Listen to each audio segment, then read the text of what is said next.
Hello, David Zritsky for the Bond Experience. Welcome back. You could tell by the thumbnail, this is going to be a very special one.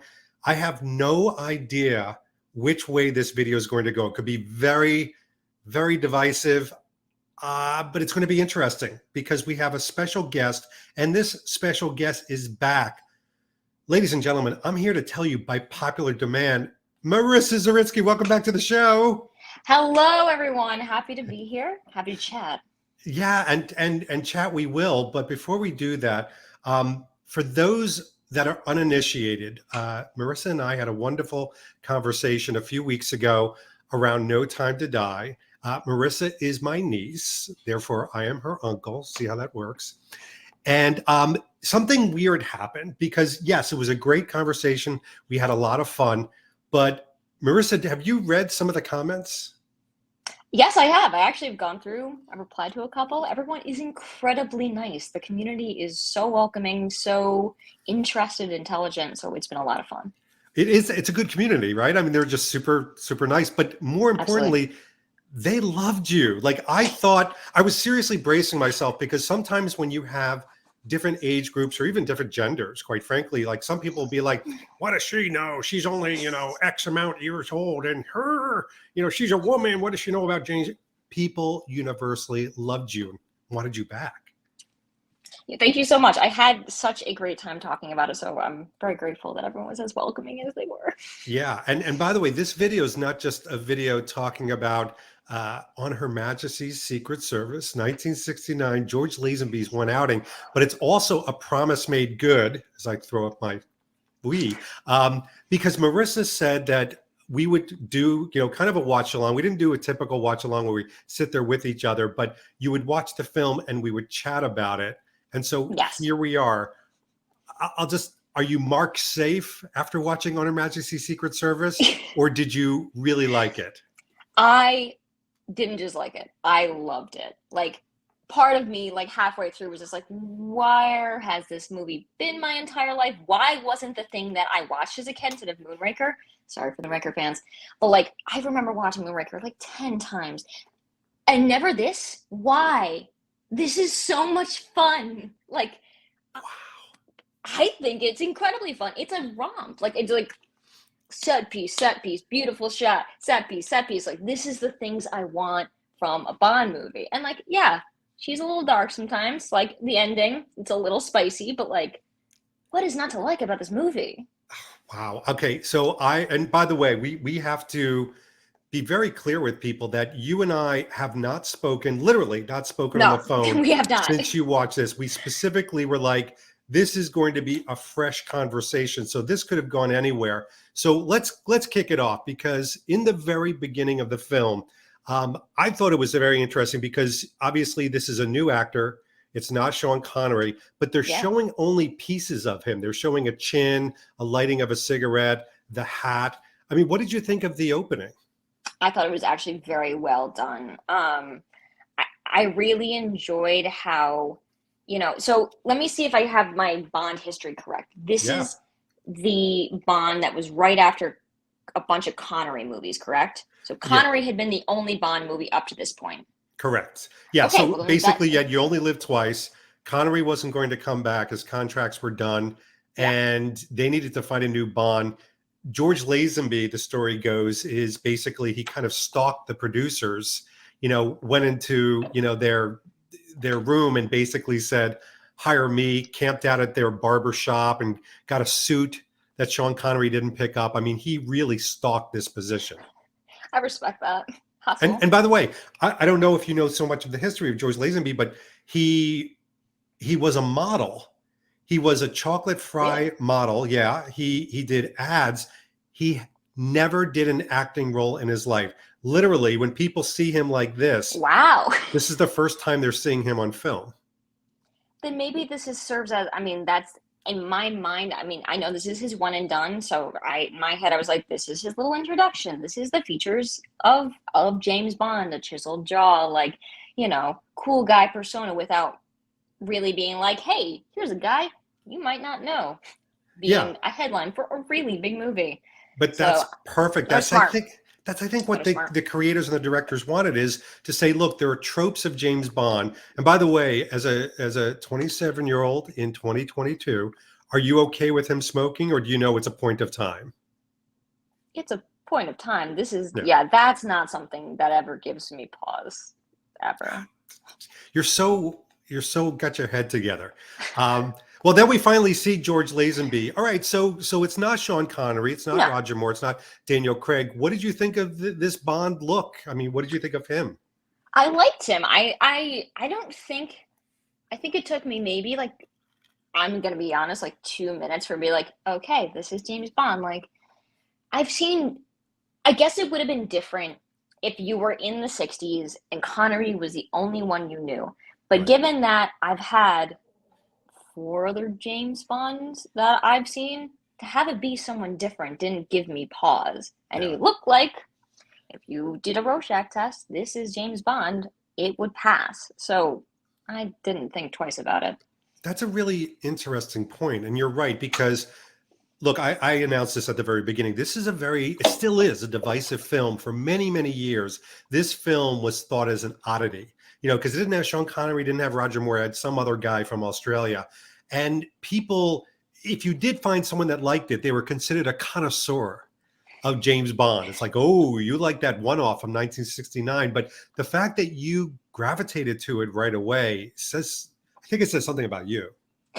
I mean, I don't know. Because as we were watching this, in my mind, I was like, you could show this to many people and they would have an amazing time. There's so many amazing moments, Yeah. freeze frames in your mind that, I mean, I've been thinking about. It's been a week since I've seen it, that like you can go back to very easily, which to me is quintessential. That's a good James Bond movie. Yes. And by the way, you said so your fiance and you watched it? Yes, yeah, we watched it together. And he also really liked it. Wow. I know we actually differ on older Bond taste. So like he doesn't like Live and Let Die very much, which I absolutely love. Top five for me. He's So not the guy for you, Marissa. He's not the it's guy fine. for I can always go back on it. Regardless. So we actually both love this. We were both slack-jawed at several points in the Wow. movie, which we will discuss in a second. Yes. So here we go, because we had to talk about Bond. Got to talk about the Bond girls. So Tracy, Yes. where they meet on the beach, and it looks like she was trying to commit suicide. Yeah, or something of that nature. Regardless, as I think a lot of Bond intros are, a lot of it is more like vibes rather than substance. And like, I Hmm. think I mean, this is just my personal opinion. Like, Yeah. if you hit the vibe check in the beginning, even if it doesn't make like too much narrative sense, like, you got me. And like the dark beach, the wide, really wide shots on the beach. I was like, Yes. okay, the cinematographer is having a little fun with this one. This is not your classic like shot reverse shot bogusness. Like they were having some good times with this. So I Yeah. actually really liked the intro a lot. Also, she looked great. She did look great. She looked really good. And then we go into the titles, what I think is very different with these particular titles. First of all, I think it is I love the 60s. I love mid-century modern. This is such a point of the 60s, showing the outline of the women. But more importantly, they went out of their way to show excerpts and images from the previous Bond movies, as if to tell the audience, no, no, no, no, you walked into the right theater. It's okay. Don't leave. This is a Bond film. But what did you think of the opening song and obviously the titles? I thought it was good. I would say, was it my favorite of all time? No, Right. wouldn't say that. Wouldn't say it was my favorite Bond theme of all time. That's a really hard contest because Bond themes are universally loved, and I'm one of them. The first CD I ever burned for myself as a kid had "Live and Let Die" on it. That's how much I like that song. It's my favorite theme Wow. of all time. Yeah, sorry, I love Skyfall, but like the That's wings that, is "Live and Let Die." It's amazing. you had a good upbringing. I think it was your uncle I who think did it. yes, my dad. Yes, despite his like immense love for Moonraker as a movie, "Live and Let Die" I think is You probably still his push favorite through. too. That's smart. We pushed through. Regardless, yeah, the title sequence was fine. Like, Okay. No. But listen, everything's it not was going to okay. be cotton candy. I mean, it's No, we can there. get to that. Yeah. No. The big things will come. Well, we are almost immediately catapulted into Bond doing what Bond does best. And, he's got this style moment, right, where he's in a tuxedo. And again, I really do think it was the director and the creators and the producers saying, we've got to top heavy this or front end this movie with so many Bond tropes that people Yes. are like, it's a guy in a tuxedo. Oh, shit, that's right. It must be Bond. But again, are you buying it at this point? Of course, 100%. I'm buying it. But it's also, I think that it's important that Diana Rigg is featured so early, basically from the jump. As early as you see Bond, you see her. And I Yep. don't know what it is, but that their chemistry is very good, extremely palpable. And Hmm. so that really helps you. Their togetherness in the beginning really helps me be on board for what's happening next. I feel like if Bond was, swabbing around doing the Bond tropes sort of solo, I don't know if I would have liked it as much, but their chemistry made it fire in the beginning. Again, just like last time with No Time to Die, you're making points that probably were there in front of my face. And I just haven't thought about it because putting the Bond girl so early, so he doesn't have these bevy of women yet. He will shortly. But for me, what I loved about it is you had a guy, again, a model, not an actor, and you have this absolutely classically trained Shakespearean actress who's been in films and TV. She's a phenomenal actress, but I buy the chemistry. Like I didn't buy 100%. Daniel Craig and Madeline Swan in Spectre together. I bought them in No Time to Die. Yeah, But yes. right, but these two, I really buy that. They're angry. There's almost like I'm going to say it, a taming of the shrew type Oh, moment where she's 100%. difficult and That's not subtle. well, it's not. It's put out there, No. right? But it's fun Yeah, at the yeah. same time. Oh, it's completely fun. I like low key love that trope of the taming of the shrew. So like, which is not something that is unused in other Bond movies. But yeah, no, I absolutely loved it, and I loved her, and I continue to love her throughout the movie. So Yeah. And now Lazenby, much to his chagrin, sees M, and then yep. he is kidnapped, and we don't know what's happening because he's fighting with the guys, and we're like, this is a bad, like Bond's in trouble, but of course it's not. He's just seen by this gentleman, Draco. What did you think of our ancillary character, Draco? I thought it was so much fun. I could tell that he was having a great time. That he loved being a. When you watch someone acting in a movie and you can just tell how excited they are to be there. That is how I felt watching this Hmm. particular scene. He seemed like he was having a ton of time. It's a really interesting part when you think about it.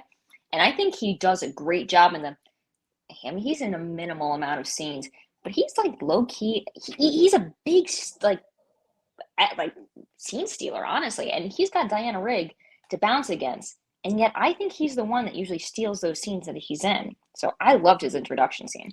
Yeah, you're hitting on a lot of things that us Bond purists love about this character and other characters like him, like in From Russia with Love, Kieran Bay, like these Oh, yeah. ancillary characters that you're right, they're not the starring role. They're like spice in the dish, Yes. but they add so much because they're so colorful.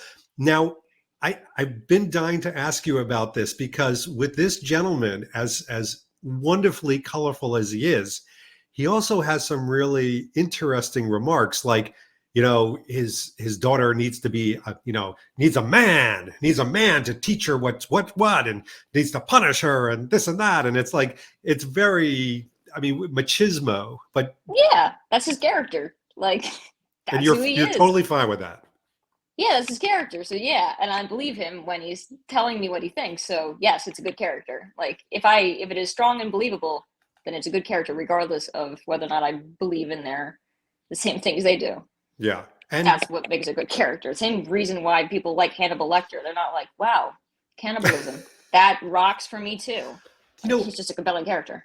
yes, and Draco, he's almost like he's an anti-good guy. He's a good guy. Yeah. He's like Boba Fett. Boba Fett is a bounty hunter mercenary and he kills people for a living. But you kind of love him. I mean, and Yeah, it's and okay, like Draco's a criminal warlord, but he's a lovable criminal warlord. 100%. The kids have Boba Fett on their backpacks, so why That's not right. have Why could Draco? you have a Draco in your backpack? It's a shame, and we should probably make this a thing. I'm going to call Barbara Broccoli right now and get her to make tin lunch boxes with Draco on it, is all we're asking. To fly off the shelves. Even the 27-year-olds will get it. So now we're greeted in the movie with what I think is one of the most endearing tropes, and I don't know how they're going to do it moving forward, because it is the human resource issue of Bond and Moneypenny flirting. And I mean, they are digging in. Yes. Hip heavy. She's so into it. Thank you.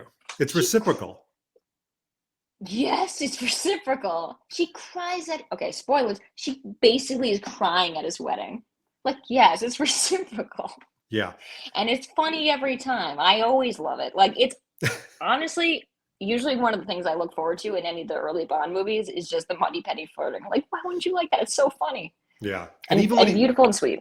It's so sweet and it's so endearing. And even with Roger Moore and some of those, and by the way, I think George Lazenby, again, not an actor, I'll say that 9 times if I've said it once, does a good job. Like, he's holding his own, and I feel like he's carrying the scenes. I'm not saying like, oh my gosh, the guy's, a piece of wood.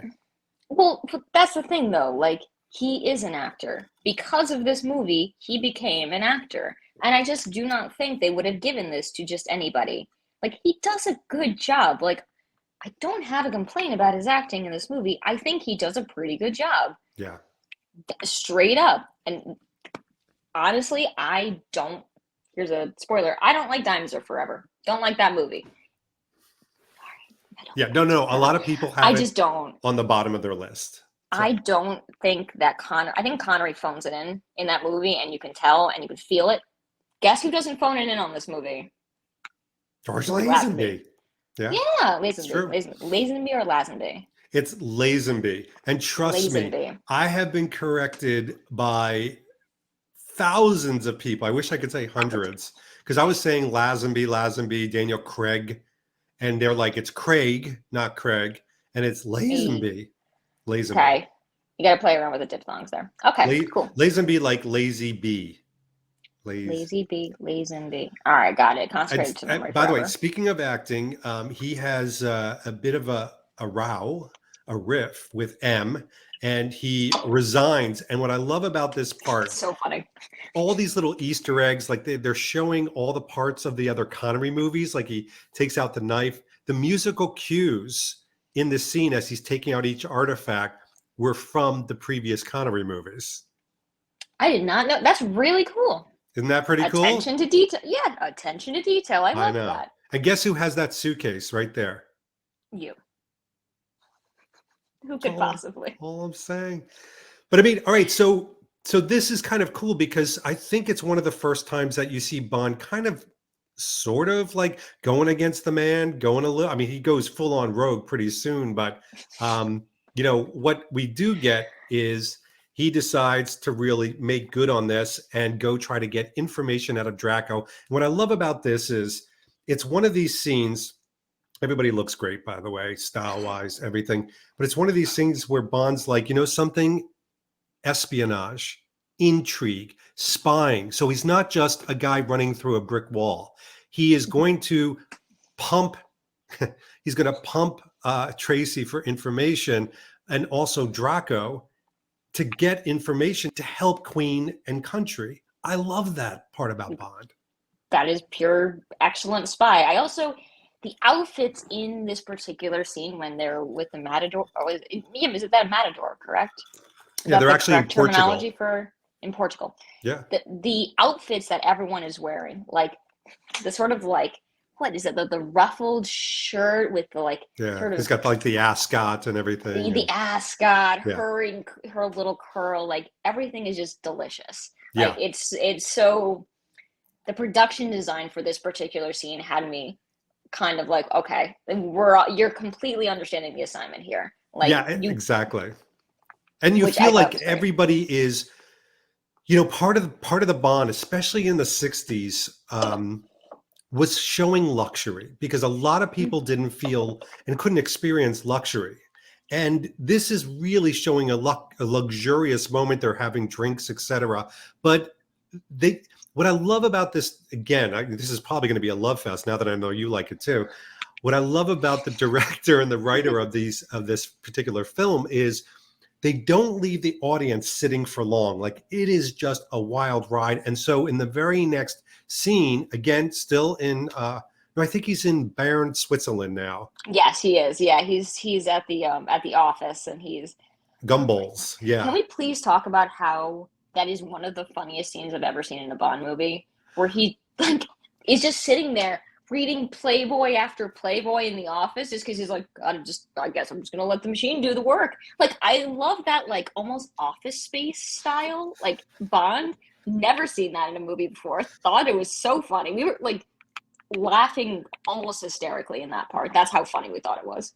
I love that you said that it's Office Space. You're right, because he's just, first of all, it's so casual. You know, at any It's moment so somebody could casual. break in. He's breaking into a safe and he's like, "Oh, Playboy." And he's literally looking at the centerfold. He comes out of the and he's still letting it like dangle by his side. Like, like, how many times have you done this? Like, I know. And so even funny. I love the suspense, and they didn't have to do this. The filmmakers did not have to do this, but the suspense of showing the guy looking like he forgot something and he was about to go back in, but then he doesn't. And then all of a sudden he is coming back, and like this very last minute thing where they're just walking by each other in the hallway. It's suspenseful. It is very suspenseful, but at the same time, it's incredibly smooth.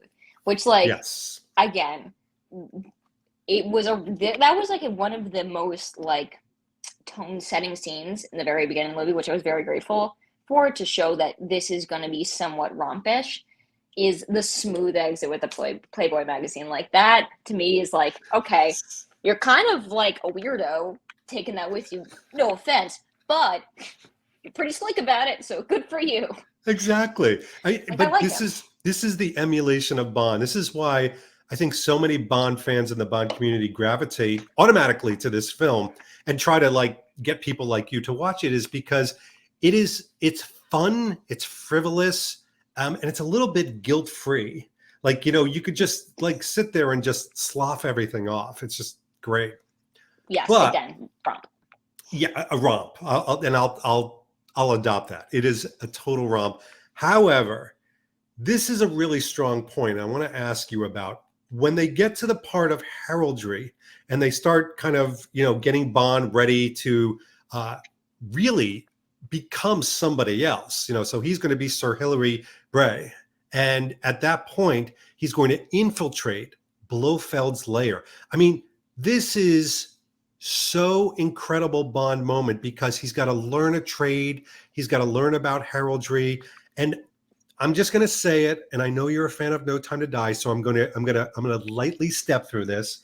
But what I didn't like about No Time to Die was the weakness of the connection between Bond and the bad guy. Here, I feel like Bond is doing his homework to hopefully successfully infiltrate and connect with the Bond bad guy. What do you think? I'm not going to fight against that. You know how I feel about the villain in No Time to Die. It's the absolute, by far, weakest point. Whereas I will wax poetic on how much I love Blofeld in this movie. I like, the words cannot describe how amazing I thought that character was. So talk about scene stealing. Sorry, Draco. Like, we're about to move on to Blofeld. It's coming. Video. It's coming, and people should wipe off their computer because they think it's gushy love fest now. Forget about it. It's coming. It's gonna be like Niagara Falls of love. But before we get that, maybe not so much love. But I do want to talk about Bunt, Irma Bunt. Incredible. I loved her. She is just total fun, isn't she?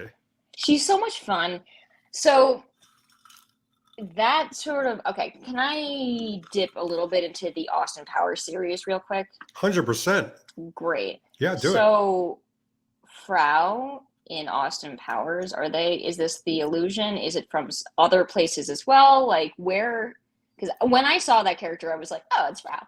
It's Frau from Austin Powers. I think the one in Austin Powers is a combination of her, Rosa Klebb, like all the. You know what we call them in the Bond community? We call them toadies. They're like the toady Bond women because they're not the Famke Jensen, like, gorgeous,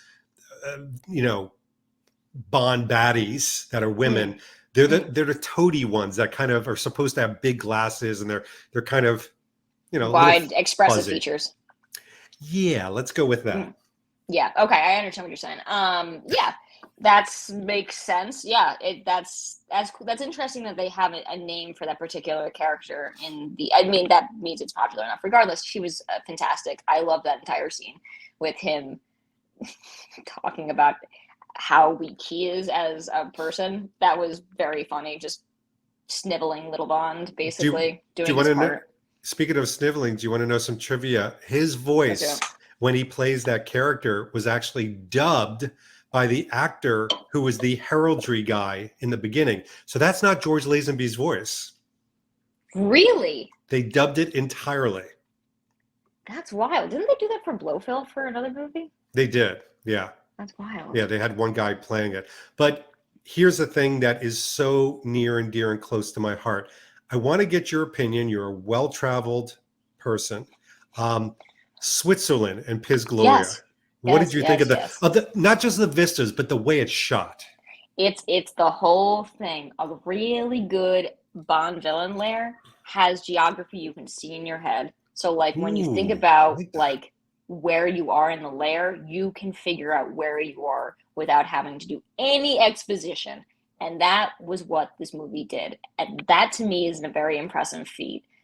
I think they do a pretty good job of that in No Time to Die, but I think this did even better because they went to the same places so often that you're like, yep, I know where this is. Yep, I know where that is. Like, makes it so much easier for you to watch the movie. Yeah, and I've been here several times, this exact location, Piz Gloria, and it is as magical and as Bond-like as you can imagine. And they've made an entire Bond museum up there because of that. It is just, makes sense. Oh my gosh, you would absolutely love it. And of course, at this point, he gets into his frock, his jacket, and let's not forget his kilt. What did you think of Bond in a kilt? It's fine. I think that's just fine. Bond in a kilt. Let's do it. Let's represent the entire UK. Go for it. Like, I understand he is an Englishman, but yeah, represent everybody.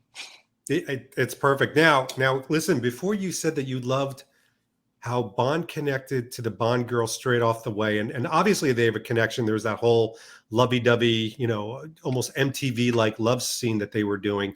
But he's got just a few toys to choose from in his toy chest. What is 6 or 7? Like, or 9.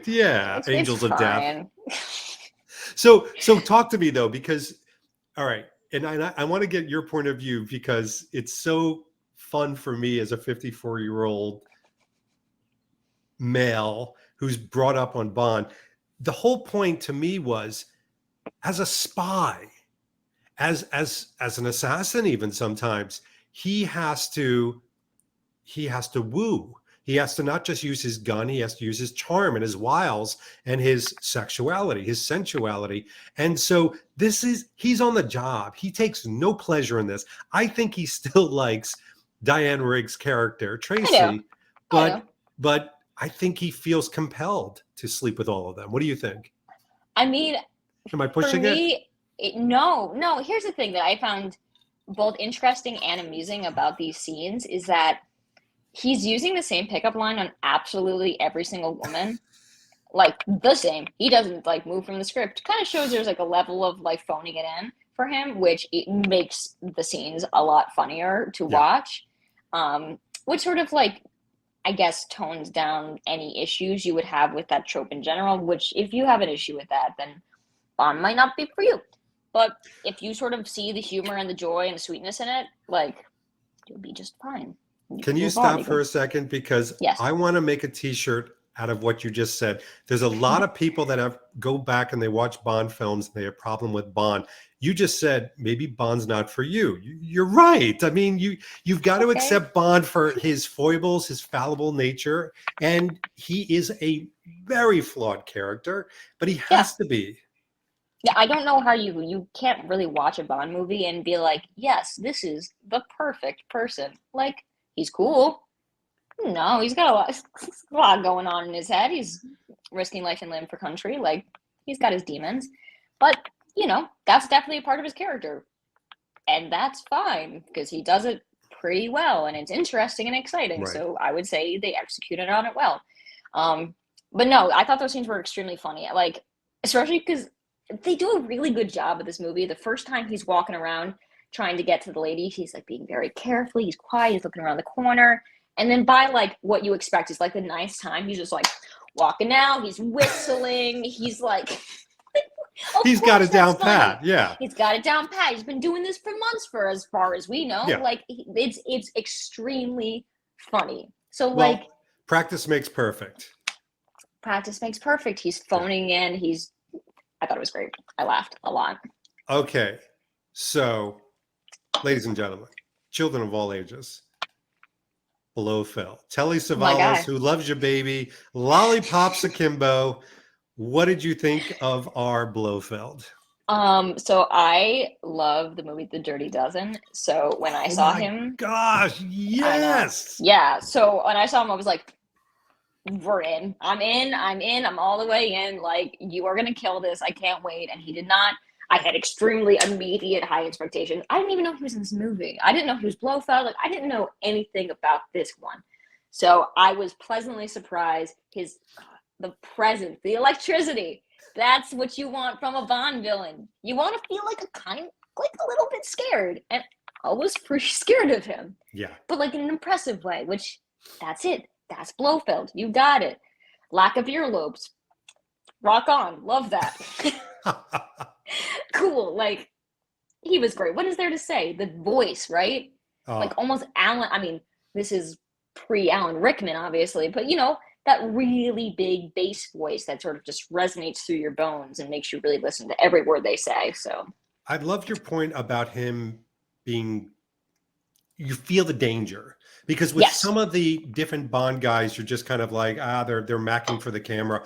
This one, you do feel like this guy's powerful. Like, he's got powerful. He could own countries. He's got, politicians under his thumb. You feel the power. And then the other thing that I love about him, when you really watch him, he doesn't have these like wild gestures. He has these very small movements of a cigarette, and his chin hardly moves. He has this, it's all about this and it's all about slowly. He has an economy of these movements. So he's such a powerful man. He doesn't need to move fast. And I love that about this character.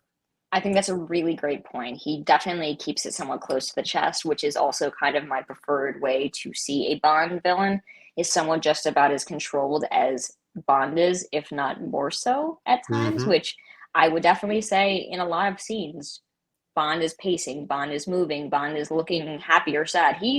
Bond is like not showing his poker face too much in this, whereas Blofeld is, which really adds to the anxiety of each of the scenes.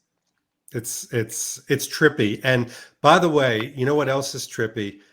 There are some moments where, wonderfully, by the way, in a positive way, I feel like this is definitely a 1969 movie, like the trippy moments where the women are being hypnotized. And I mean, did you love it? I love it. That's right there. That shot is definitely every frame of painting. Like one of those frames where you're just like, this is gorgeous. We love this. That whole thing is incredibly funny. What was that? What does he say? The quote right before this happens, he says something to one of the girls that he's sleeping with at the time. He's just sort of like, I mean, you don't have to do it. Like something like very funny and off the cuff. I've completely there's a couple things he says. He says, he doesn't want the lights turned on. He goes, "You're a picture by the firelight," or he's got all these one-liners that he's like just chucking out the same exact ones. But you do find out, and this is what I think is interesting, and I know you like plot. You like fun, you like a romp, and it's been a romp, and it's great bad guy, authentic Bond, great Bond girl. It's got all the things in there. And now we've got this really kind of interesting plot that the women are not all cheesecake and legs, that they are angels of death, that they're being hypnotized to do something. So what did you think of that plot point? I mean, I love the Stepford Wives, and I love that sort of concept of like the dangerous sort of like, but like accidental, like dangerous babe. So like for me, I was like, excellent. I love that trope. Give it to me. Like, no worries. I figured that was something like what they were doing. It ended up being like more just sort of brainwashed. They didn't really know how to do kung fu or anything like that. Um, which All they made got to like do is take the atomizers and like put it into the water. it's So right, exactly. They don't have any particular strength or skills other than just yeah, being extremely attractive, which like, yeah. thank you, movie. Like that was just choices you made. But Yeah. Well, yeah, they it was figure they're cool. going to get stopped less if they're attractive. It's like, oh, me, look at me. Why you got to stop me? Why, yeah, and that's fair. Okay. I mean, listen, there's foresight here, but no, I had no issues with it. I thought it was fun. Stepford Wives, why not? All right, so now we get into some action, and I have to tell you, the one thing that was kind of nail biting when I knew you were going to watch this is sometimes action in older films in general. By the way, I don't care if it's 1978's Superman, Richard Donner, or 1969's Her Majesty's Secret Service. Sometimes the action for the younger generation can be a bit cheesy. But what did you think about Bond's escape and the ski scenes? Because those were Okay, for so real. those were for real. I don't, you can have some issue, I think, with some of like the beat 'em up, sort of choppy, sped up, punching action scenes in Yep, the and the beginning. editing. Yeah, And the editing. The editing's like a little wacky in those scenes for sure. yep. But like you should have no complaints for anything that happens in Switzerland. Like I have no complaints for any of the action that happens in Switzerland. I call it that for the airplanes, for the skiing, for any of it. Like it is all super fun. The car chase, like all of that is spot on. So if you have an issue with the editing in the beginning, I don't know, they should like it almost feels like they almost changed editors, but the style is completely different in a good way, making the Yes. second half incredibly strong. Well, for some reason they did it in some of the Connery films. They would speed up a lot of the action, Yeah. and I don't know. First of all, I'm not too sure why they did that, other than to create some anxiety and speed for the audience. And I think the audience back then was probably a little bit more forgiving. But yeah, it Yeah. stands out now.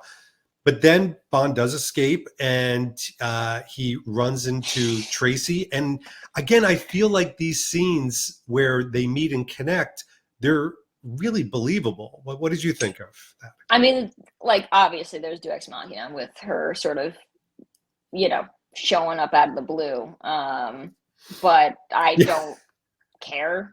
I don't know. Do you think the writers were sitting in a room like, shit, we It's got to been an bring them back hour. Where together? is How do we she? do it?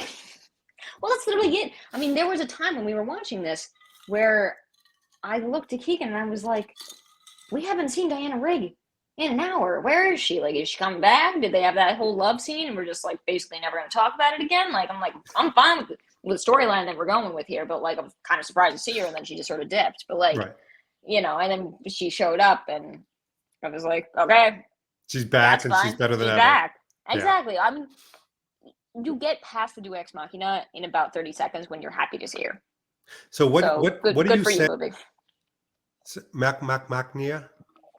Do Ex Machina. I You have to believe. explain to the audience what that is. I think people know what that means. Try Do that. Ex Machina.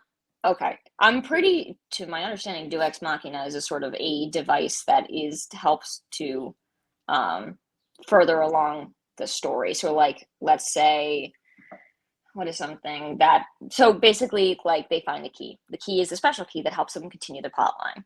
Right.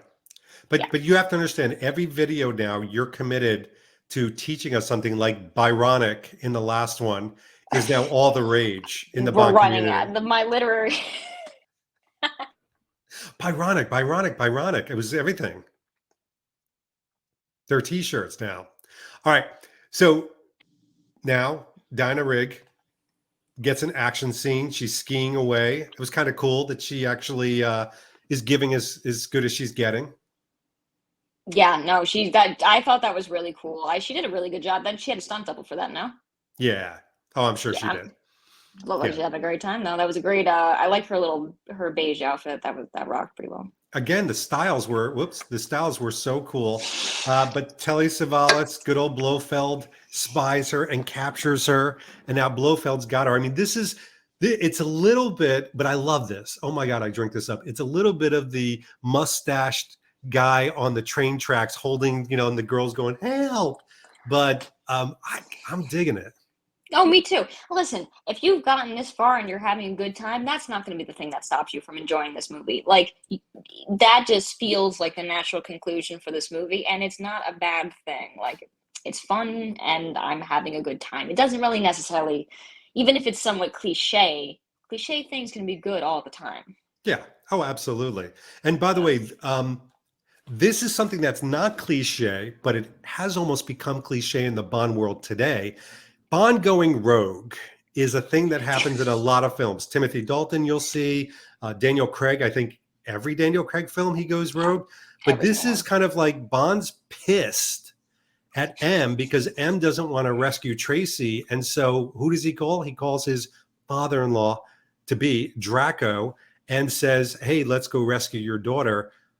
This was the first time Bond's going rogue. What did you think of that? I thought it was hilarious. I mean, here, maybe not hilarious, but like the movie's called on His Majesty or on Her Majesty's Secret Service, and he's like actually on the mission for like 25 minutes. For That's like, true. other than that, That's true. he is hanging with, what is it, the second biggest drug lord or criminal enterprise in the world. That's like mostly who he's like responding and reporting back to. So Yeah, like, what does that title mean to you? Like, what does that good even point. mean? By the way, how ironic is it? He's about to go rogue and against Her Majesty's Secret Service, and literally Her Majesty is over his left-hand shoulder. That's the Queen. That's a picture of the I, Queen up there. the cinematographer was having a good time with a fair many of these shots. I It's was so quite impressed on thoughtful. that. Yeah. It is very thoughtful, and that is not something I can say for a lot of Bond movies where I'm like, this visually looks amazing. Sometimes they It do, does. a lot of times they do. But considering how many times they are in some beautiful locations, I just sometimes wish they had spent more money on the cinematographer, or at least thought about it more keenly about Hmm. some shots. But this one was really good. Yeah, this one delivers it. They did such a good job. Now you've got now these two. Now these, I mean, God, Telly Savalas and uh, you know, you've got two amazing actors doing an Yeah, incredible job. Poetry, Shakespeare, going off of each other. To me, this was just visual cotton candy. What did you think of this scene? 100%. I could have, this sounds wild to say, but I could have had her be kidnapped earlier. I would have liked even one more scene of them together. You're not a Like, mean person. You're I'm not a not a mean. mean person. No. I just want good scenes, and I feel like I wanted like 10 more of these just because their chemistry. I mean, her chemistry with literally every single actor in this movie is amazing, but just considering who Blofeld is in this movie and the bravado and machismo in a way that he has Yes. against sort of her sort of fierce feminine energy is delicious, Hmm. and I ate it up. You know what? All right, can we dwell on that for a second? Because here is 1969, well before any kind of movements happened, and they have served up a strong woman without bashing you over the head with a baseball bat and putting her in slow motion like Marvel does as the women run towards the screen. To me, if you write them well and powerful and interesting, it'll speak for itself. I mean, absolutely. She is an incredibly good sort of female lead. When I think of those modern examples of a like, what is my favorite strong female lead would be Furiosa from Mad Max Fury Road. Yes. And they are actually in my mind somewhat similar. Sort of love for family, a Yeah. journey, a real passion, and a lot of ferocity, which is usually my. But being a strong woman can mean that you fall in love with a man. Being a strong woman means that you want kids. Like, it's all a part of the game. There You're going to be are tarred and many feather. There definitions. goes Marissa. That's her last video. She's going to be out of here. I How think dare not. you? It can be all sorts of definitions of whatever Of you course it are. can. Of course it can. It could be about searching for happiness, damn it. Um, Absolutely. And she is in this movie yeah. in a little way. But this is a James Bond film. So James This is Bond true. does come to the rescue. Of course. What did you think of the helicopter scene? Everybody coming onto the base, action moments? It rocked. It was awesome. Give me full Bond going rogue. Give me the, Apocalypse Now style, you know, Oh my Valkyries. gosh, yes. Like, you know what I'm talking about, where Dun, literally da, da, you can hear it. da, dun, da, da, da, da, dun, da, da, Right. da. Literally, it is that. And I always love a little bit of a, like, here comes the cavalry airplane scene. So there was nothing not to like about that. Again, shot really well, too. And the whole Yes. thing with what's it called? Them all going up to the rooftop and they see the planes coming. Great. I always love when that happens. Like put my prisoners right in the field of action. That way we don't have to do a whole lot of exposition of her running up staircases. Like put her right where she could Oh, be killed the easiest, honestly. yeah. And besides some, rear projection, which some of that is obvious, the bobsled thing was done by two stuntmen, which is batshit crazy to think about it nowadays. Grenades and Oh, explosions. But what did you think of that moment? how can you not love that scene? This is the scene that I think where I'm probably going to be going back to the most. If I'm like, I want to Hmm. watch one scene from this movie, I'm going to watch the bobsled scene because it's so fun and exciting, and just also the the fact that they go from skis right into bobsled.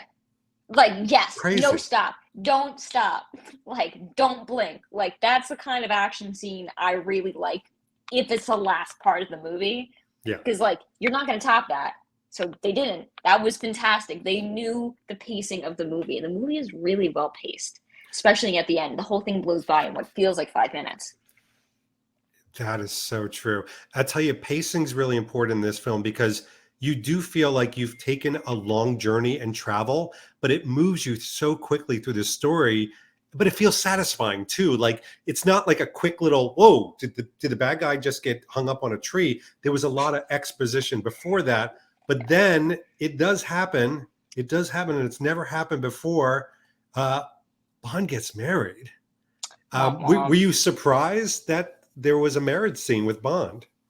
I mean, I at this point, I mean, this might not be, if I had become in completely not knowing the end of this movie, I think I would have been like, wow, what a crazy ending for our protagonist, James Bond. I'm sure he's definitely going to forget that he's married next movie.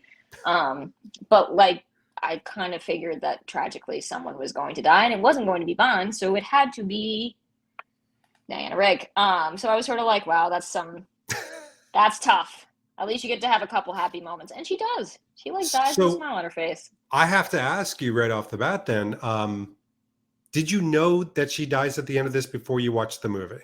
No, I didn't know that she died. I knew it ended tragically, but I Okay. figured as time was going on, she was probably fated to die. Because I don't, unless like what's the tragic ending? Blofeld dies.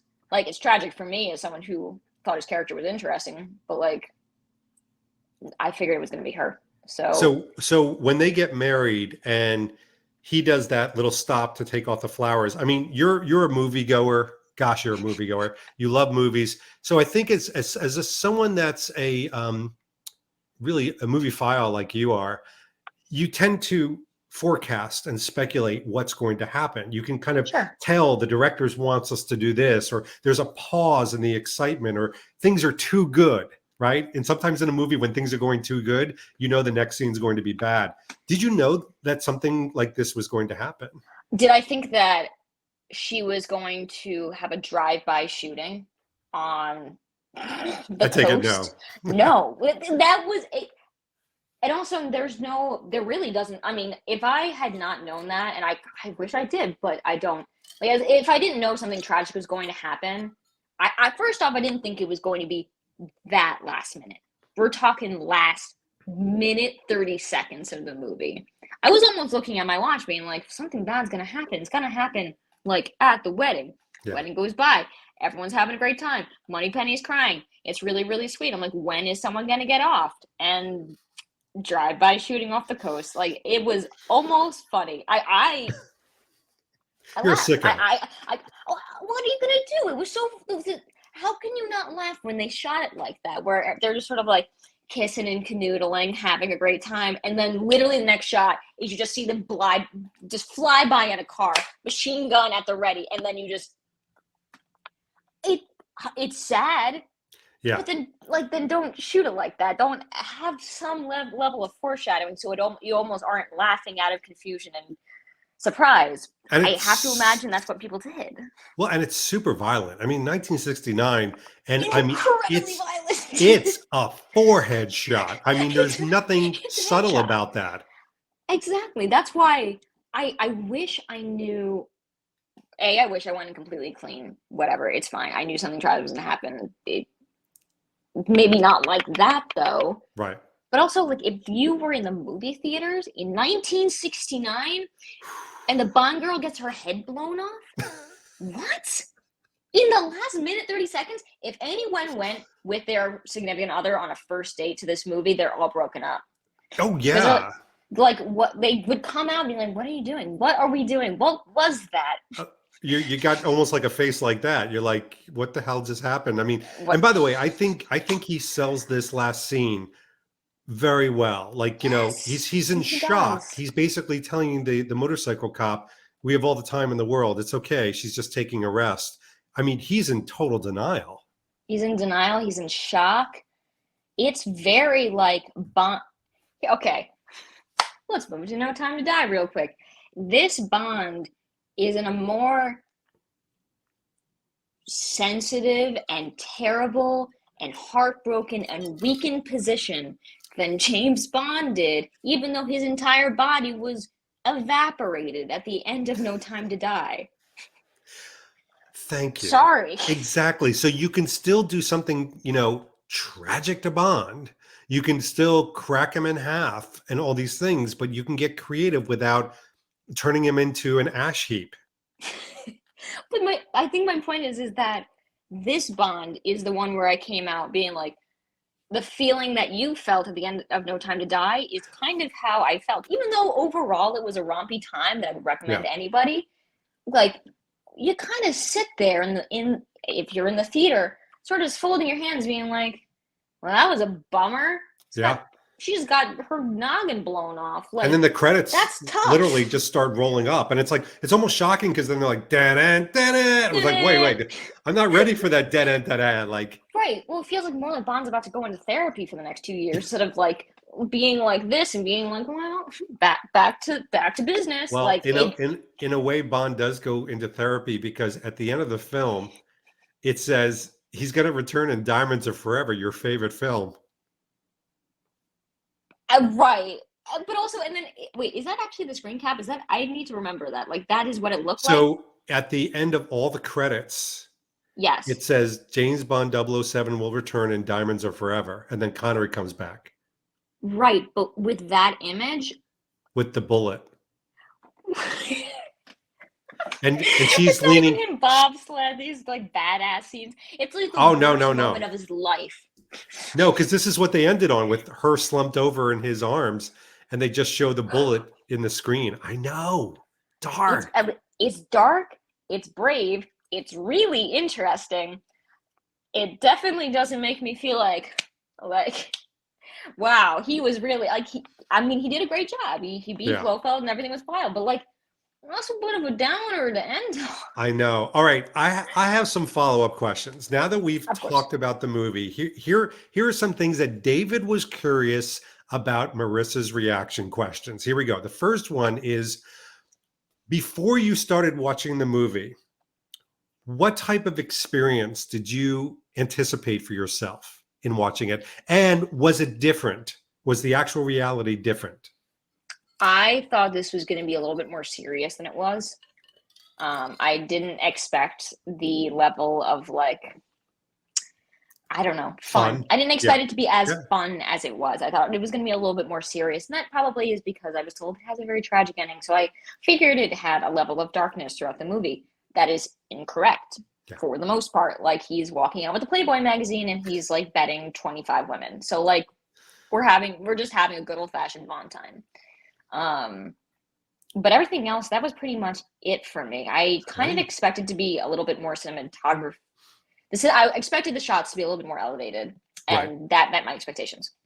That's great. All right, so this one's a tough one. I'm so putting you on the spot. I didn't send any of this ahead of time.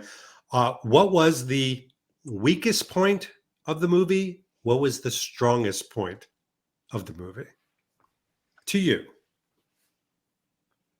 The weakest point was the punch-to-punch action scenes in the first half of the movie. Yeah, for like sure. on the Because beach and things like on that. the beach, Yeah. because even though the shots on the beach, the wide shots on the beach were good, even though I thought that it looked good and they made a really good choice with picking the shots themselves, but I don't think the action scenes were produced too well.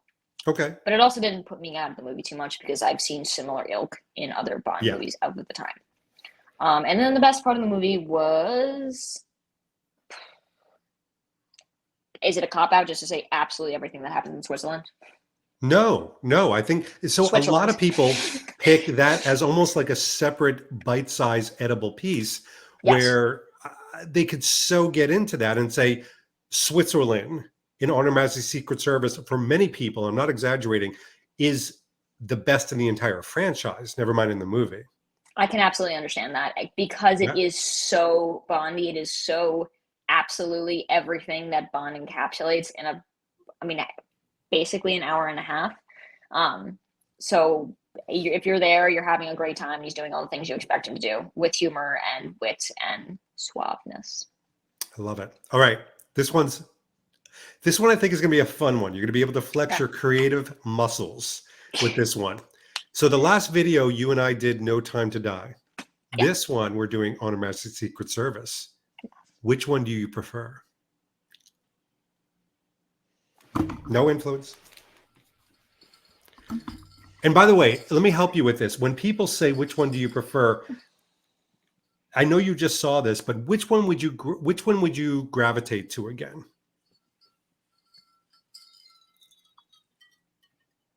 Probably this one. Oh my God. It's like coming out of my mouth and I can't stop it. So proud of you. I have a tear. Hold on. Drip. Why though? Because it's so much fun. And it's not that No Time to Die isn't fun. It's fun. Yeah. But this is the classic Bond vignette. This is a story that opens and closes by itself in a beautiful little present that you don't need to know about Vesper and her baggage and his baggage and Madeline Swan and that backstory and you having to have seen Spectre. You don't need to know any of that. You sit there, you sit down, here I am, it's telling me everything without having to really tell me that much because it actually does a really good job about exposition, this movie. It's there. That being said, would I recommend this movie to other people over No Time to Die?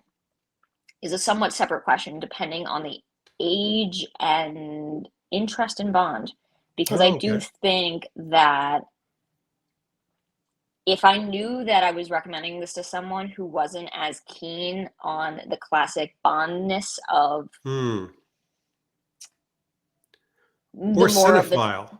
Or cinephile or Taming of the... Yeah, I mean, if you've seen a couple of the Connery movies and you like them, you're good. Right. You'll watch this and you'll have a magical time. Yeah. But for those who are a little bit more soft at heart when it comes to this kind of thing, then we would have to have a conversation about the specifics. Okay, I'm taking that as a win for Honor Majesty. You should absolutely take that as a win. The fact that I've just said this now, you should be taking it as a win, 100%. All right, so here's what we need to do. Yes. First of all, this has been amazing. I love that you did this and you committed the time, and I cannot wait to see the comments because people are going to freak out that a 27-year-old absolutely was blown away by this movie and loved it. It's a great movie. But here's the thing. Just like Bond, has one of these types of moments, will Marissa Zaritsky return in The Living Daylights with Timothy Dalton? Will you watch that and then have one of these with me? I have already committed absolutely 100%. I'm so excited for the Dalton movies. I can't wait. And those are ones that a lot of people don't tread too frequently on. Like a lot of people don't typically talk about the Timothy Dalton one. So you're really going into that bone marrow, like a chef loves bone marrow. This is delicious. But nobody would think of trying this. This is bone marrow Bond. You're going to love it. Maybe not. Bone marrow Bond. I'm excited. Listen, given how many of the Brosnan movies I consumed as a child and felt ambivalent towards, Hmm. I think I'm going to enjoy yet another try at the Bond idea. Not that Brosnan did a good job sometimes, but it wasn't always. I can't wait for you. Always have these like you. I will say this too, and I'm not blowing smoke. You have these observations that are so keenly attuned to the movie, and there are some people that speak and they have great words, and they're very good at words coming out. But you truly make these incredible observations that I think were there for most of us. We just didn't know how to articulate them. You're very good at it, actually. Thank you. I appreciate it. You are. I do think the Bond movies, though, are really fun to explore because there is so much there. It might not Yes. seem so for everybody, but there really is a lot to discuss and touch upon, And we hit which upon is so something that funny. I didn't even realize, but is Keegan watching your significant other? Is Keegan Yes. watching all these with you? Yes, absolutely. I mean, he also likes James Bond quite a bit as well. I think it would be kind of difficult for us to have a relationship if I didn't want to consume movies as much as I do. We literally we Yeah, bought a house considering it was 10 minutes away from a movie theater. That's how often we go. that's a good point. And for those that don't know, her living room area is basically decorated with movie posters. Basically. I'm trying to make more collections. I have a little Bruce Lee poster, but I'm really trying to. We actually have a No Time to Die poster now. Thank you to David Zarisky for that careful donation to our It's just living for room the decor. Bond experience. But I am trying to think of some other movies that I can add to the collection. If anyone has any Nice. recommendations for really cool movie posters, feel free to leave that in the comments. Oh, there's so many Help me good ones. decorate my living room, guys. I think you need the Dirty Dozen. You just mentioned that. That's a good one. That's true. I will say though, when it comes to Nazism, this is sort of a modern one, but Inglourious Basterds is definitely one of my favorite movies of all time. Yes. Oh, it's so good. Yes, as Oh I my think you gosh. knew this, I've been the Bear Jew for Halloween for like multiple years I've in a seen row. pictures. I not only knew that, I've seen pictures, and you make one hell of a bear Jew. Thank you so much. That's the greatest compliment anyone That can and give me. all. Exactly. You love to see it. Marissa, thank you so much for joining us. Thank And you very much. we'll figure out a time for when we do the Daltons. But in the meantime, until that happens, this has been David Zaritsky for the Bond Experience, and we'll see you all real soon. Take care.